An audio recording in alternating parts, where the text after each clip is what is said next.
Gyurkovics Tibor, kompozíció világos kékkel, vörössel és sárgával. Ilyen gyönyörű szép kéket még sose láttam. Mária köpenyét a szelekben, ahogy megperdül és bozsog az elragadtatásban, míg végül az égig emelkedik, vagy még tovább. Kilóg a Mária kisúlya. Csökkörme, holdas, és vakítóan fehér, ahogy üvegesen, bár a felhőkig kinyúlva, érintőlegesen még a talajhoz ér. Épp hogy. Mert minden itt a túlvilágon épp hogy. Ez a gyönyörű nő az ételt átszeli, még épp hogy tartja a világos szakadékot, mint tűnő trambulin, de el is engedi. Az égbe fejesel a cirkuszi trapézon.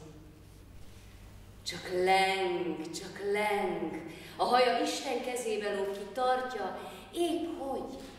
Hajának cérnavékony fonalán, mint a pók, ezt az áldozatot. Ó, Mária, kit kiválasztott az Úr, s a bűntől megkímélt. Imádkozz, ha lehet. Még homlokom letörlik, szememben megmaradjon ez a gyönyörű kép.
Mikor erre a megnyitó beszédre készültem, megnéztem szinte mindent, ami felelhető így az interneten és könyvekben Rákóczi Gyarmati Gáborról. Sőt, elárulom, itt a meghívón is szerepel, hogy ma este levetítjük Erős Péter dokumentumfilmjét, amit a Művész világsorozatban készített a mesterről.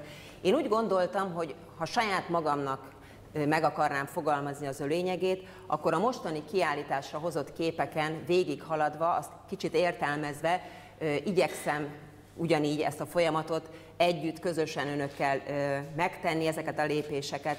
Mikor először végignéztem Rákóczi Gyarmati Gábor képeit, 3 csoportban rendeztem őket gondolatban.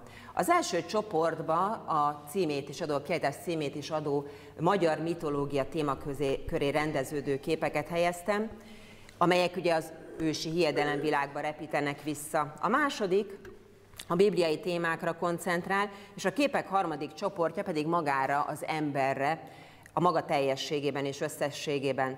Ez a csoportosítás természetesen nem azt jelenti, hogy ezek a képek, festmények egymástól így elkülöníthetőek lennének. Éppen ellenkezőleg szorosan kapcsolódnak egymáshoz, hiszen Rádóczy mester világképe szerint minden mindennel összefügg, nincsenek önmagukban álló jelenségek. Így a mitológiai tárgyú festményeken a pogány jelképek mellett ugyanúgy találunk szakrális elemeket, mint ahogy a vallási tárgyú képeken is megjelennek ősi szimbólumok. Az aktuális témát sokszor egyfajta, az emberiség történetének epizódjaiból szőtt tapétára festi, egyetemes rendszerben elhelyezve így az éppen kiemelten tárgyalt aktuális kérdést, témát. Művészetének lényeges eleme, hogy folyton kérdez és válaszokat keres. Megkérdezi például, hogyan jutott el az emberiség oda, ahol most tart, mik voltak a mozgatórugói, és miért ismétlődnek a történelemben ugyanazon jelenségek más és más díszletek előtt, újabb és újabb szereplőkkel. Lehetséges, hogy az ősidőktől változatlan emberi természet az oka annak, hogy évezredeken át ugyanazon életfeladatokat kapjuk. A küzdelem ugyanaz, csak más és más eszközökkel vívjuk.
A kiállított festményeket csoportja, mint említettem, a mitológiához és bibliai témákhoz köthető. A folytonosság és az ismétlődés gondolata egyértelműen kézenfogható. Amikor a rómaiak átvették a görögöktől isteneiket, új nevet adtak nekik. Így a magyarok ősei is igyekeztek megtalálni a közös pontokat az új keresztény vallással, és ismert világrendjükhöz és hitőkhöz igazítani az új tanokat. Így lehet az, hogy Jézus Krisztusból a népi hiedelem szerint égi táltos lett. A legenda szerint, egy másik legenda szerint pedig Szent István királyt is táltosként tisztelték. Mivel ezen a különös helyszínen, a Kegyeleti Múzeumban rendeztük ezt a kiállítást, szóba hozható, illetve joggal is szóba hozhatók a gyászszokások, amelyek szintén egy folytonosságot, ismétlődést mutatnak. A kereszténység felvétele után számos pogány rítus tovább élt a népszokásokban, ugyan kissé megváltozott formában. Ilyen volt például a halott körbekerítése piros fonállal, amelyből később a gyertyás, megszentelt gyertyás körbekerítés lett. De kiállított tárgyaink között látható olyan 18. századi hideglepedő, amelyen az ősi pogány szimbólum, az életfa motívuma látható. De térjünk vissza most ez a különleges festői világhoz, amit Rádóczy Gyarmati Gábor teremtett. A magyar mitológiát két hatalmas vásznon is megfestette. Ezeken repülő, zuhanó alakok szürreális kavalkágyát látjuk első pillantásra, olyan figurális képi elemeket, amelyeknek eddigi tudásunk szerint nincs köze őseink hiedelem világához. Ilyen elem például a kánkán táncoló nők csoportja. De mi is lehet a magyarázat? A magyar mitológia szerint a világ 3 szintre tagolódik. A középső az általunk ismert fizikai valóság, ahol az ember és néhány természet feletti lény. A szent közepet pedig maga az életfa szimbolizálja. Fölöttünk a jó szellemek, alattunk pedig a rossz szellemek világa található, csak úgy, mint menny, föld, pokol. A földön velünk élő természet feletti lények sokasága között találunk tündéreket, boszorkányokat, sárkányokat, lüdérceket, lidérceket, markolábokat. A kiállított mitológia című festményeken szinte mindenki szerepel. Sőt, például a kutya és egyéb állatszimbólumok is. A kutya mellett, amelyik közvetített ég és föld között, és az elhunyt lelkét kísérte a túlvilágon, feltűnik a ló, a griff, a turul és manók, lidércek szép számmal. A mester az addig felhalmozott emberi tudást és ismeretanyagot vizuálisan értelmezhető elemeiknek sajátos egymás mellé társításával igyekszik minket bevonni az ő sajátos világába.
Sorolhatnám még a képeket, a fehér ló áldozását, a táltost, ahol például a táltos szerepét, aki férfi és nő is lehetett, meztelen egymásba fonódó testek szimbolizálják.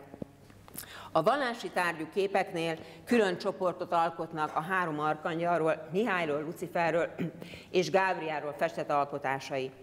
Ezeknek is külön szimbólumrendszere van, persze az egészen belül. Emberi tulajdonságokat, a lélek szféráit is látjuk megnyilvánulni a képein. Légy hű önmagadhoz, és neked adom az élet koronáját. Ezzel a családjában gyakran idézett mondással nőtt fel, és érett önálló látásmódú, szabadon alkotó művészé, aki valóban megtalálta azt a festésmódot, azokat a jelképeket, amelyekkel szavak helyett is el tudja mondani, mit gondol a világról és a benne élő emberről. Köszönjük szépen ezeket a képeket, és ezennel megnyitom a kiállítást.